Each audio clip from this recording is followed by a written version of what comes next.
माहिती तुमच्यासाठी सरकारी योजना, भरती, शिक्षण, बँकिंग आणि महत्त्वाच्या अपडेट्ससाठी आजच सबस्क्राइब करा.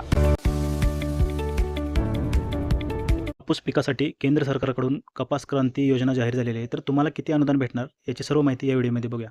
तर चला मग.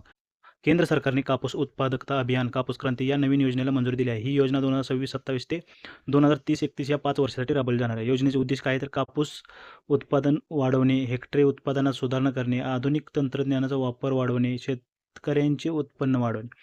महाराष्ट्रातील लक्ष्य काय आहे तर 2030-31 पर्यंत 125 लाख गाठी कापूस उत्पादनाचे लक्ष्य आहे. 580 किलो लिंट प्रति हेक्टर उत्पादनाचे लक्ष्य आहे. कोण अर्ज करू शकतात? पात्र शेतकरी गट, शेतकरी उत्पादक कंपन्या, कृषी क्षेत्रातील सहकारी संस्था. अर्ज DBTवर करावा लागेल. अनुदान किती मिळणार? क्लोज स्पेसिंग कापूस लागवड क्षेत्र असणार आहे 1464 हेक्टर. अनुदान असणार आहे 13,500 प्रति हेक्टर.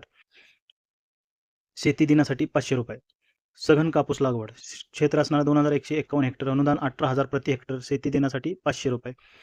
एकात्मिक पीक व्यवस्थापन क्षेत्र असणार आहे 327 हेक्टर. अनुदान असणार 7,000 प्रति हेक्टर.